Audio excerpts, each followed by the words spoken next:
What's up YouTubers, Johnny DIY here. Today I'm going to be showing you guys how to replace a water shutoff valve, whether it be for your toilet, sink, shower, or tub. It's all going to be the same job. So if you guys are new to my channel, do me a favor, click the subscribe and the notification bell so you can get all my new videos. Alright, let's get to this one.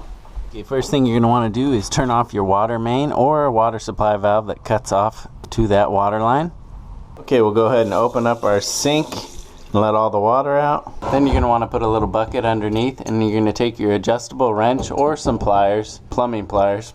I'll put links down in the description to the tools and supplies I'm using for you guys. Shouldn't be on too bad. If it's corroded, you can spray WD-40 on it the day before. Now if you don't have steel braided hoses, you have like copper hoses, the nut will still come off, but you'll have a little ferrule.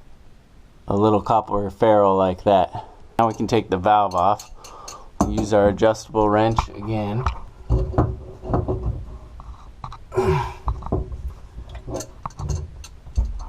Crack that loose.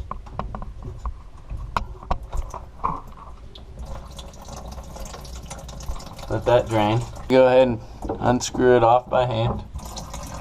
Okay, so if you don't have a threaded pipe like this, you have copper pipes, and they have a little ferrule on the copper pipe. What you're gonna have to do is cut that off, and then you can just put a new ferrule on. So then we're gonna go ahead and clean up the threads on the pipe with a rag. Make sure you get off any pipe tape if there's any, or any sealant. If you have any crusty buildup on the inside of the pipe, go ahead and scrape the inside just to get that corrosion buildup off. And then make sure you bring your old one to the hardware store so you get the right one. There's a ton of these and they all look the same, but they're a little different. Okay, now you're going to want to get yourself some pipe tape. And then you're going to wrap the threads of the pipe in a clockwise motion 2 to 3 times. This is going to help seal the connection. And why clockwise? So that when we thread the new piece on, it doesn't just back the tape off. You just pull it tight to rip it. And then you're going to want to take some pipe thread sealant or pipe dope. We're going to smear a little of this right on the male portion of the threads.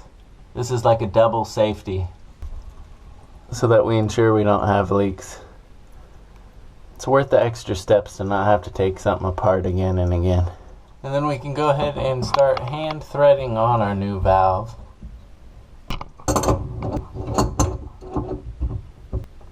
And then tighten it with our wrench.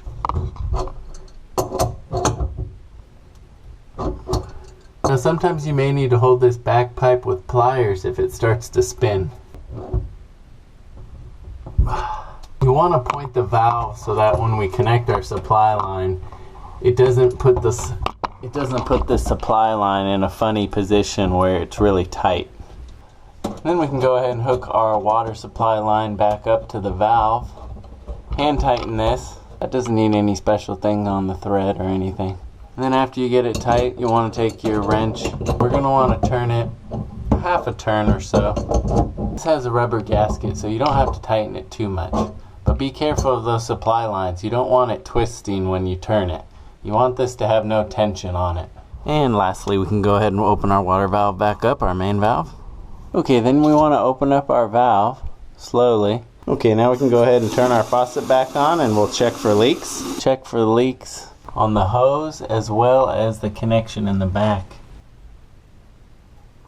Dry as a bone, looks good. If it does start to drip or leak a little bit, give it another quarter turn tighter and it should take care of that leak. Hopefully this video helped you out. If it did, please give it a thumbs up. And if you're new to my channel, I'd really appreciate it if you subscribe and click the notification bell so you can get all my new videos. Thanks for watching Johnny DIY, guys. Keep on doing it yourself. Take care.